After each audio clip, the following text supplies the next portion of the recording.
Hi everyone, welcome back to my channel. You might already know what this video is all about. If you're a fan of Harry Styles, this video is perfect because in this video, I am going to be reading some of Harry's book recommendations. Before we can begin, make sure to hit that like button letting me know you guys are enjoying what you're watching. Also hit subscribe for future content. So we're gonna just dive right in.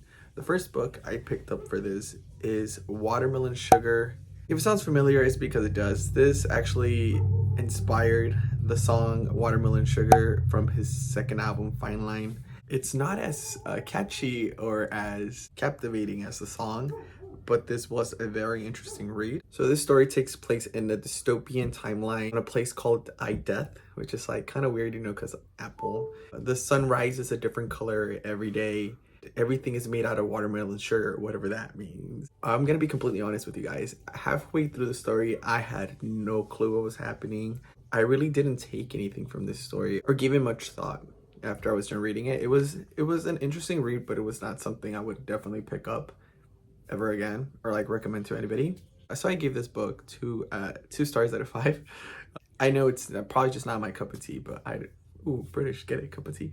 So I didn't enjoy it personally. Next book I picked up for this video is Notes on Camp by Susan Sontag. This is like an essay. This was an essay pretty much. It was a couple of pages. This was a really quick read, but very interesting. A quote that stood out to me throughout this whole thing was, the ultimate camp statement is, it's good because it's awful.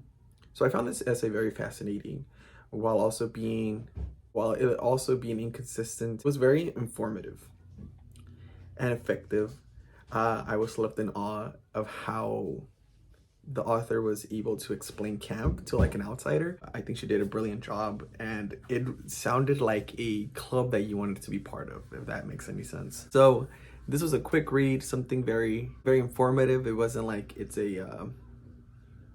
there wasn't much to it, but I did end up giving this essay, because it's pretty much an essay, 3.5 stars. I found it more informative than anything, but it was still a good read. So the next book I own physically.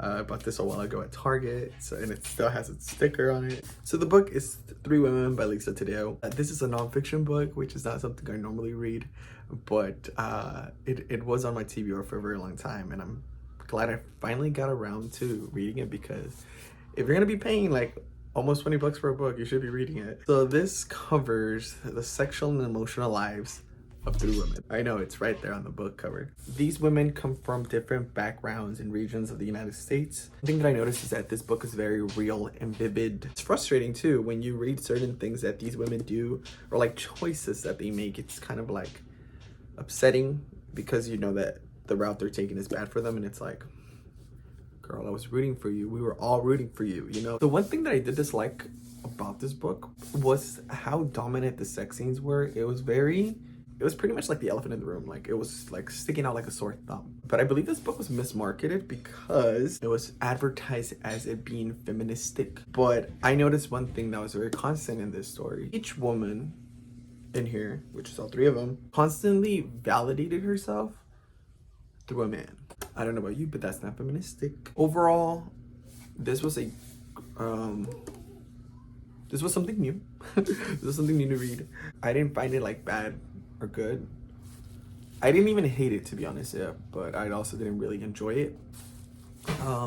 But I did end up giving this 3 out of 5 stars. I know, I'm a harsh critic, right? The last book for this video that I picked up is a book that is soon to be adapted into a film. So the book is My Policeman by Bethan Roberts. So this was a light read, something fun. This was honestly a very enjoyable read compared to the other books on this list. This book details the human desire and the repercussions your actions can have.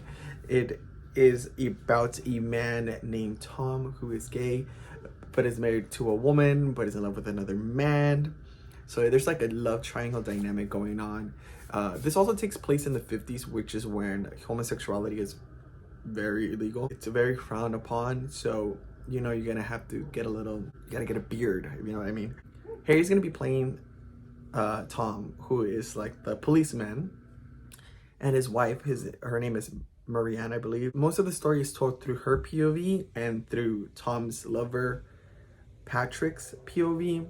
So we never really get Tom's POV at all. Like we don't. Everything we know about him is told through their like eyes. Well, for a very long time, Tom is very enigmatic. He's very charismatic as well, but he's enigma. He's a very much of an enigma where it takes a while to get to know who he really is. Overall, I really did enjoy this one. This one was very heartbreaking, funny at times, very like I swooned. I was feeling very like the romantic aspect of it was just chef's kiss.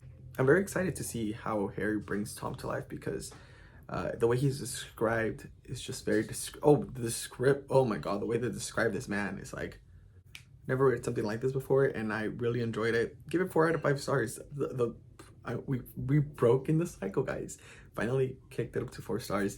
Yeah, there's a couple of things that were a little bit iffy, which is why I didn't give it more, but definitely 4 out of 5. Very enjoyable. Can't wait for the movie.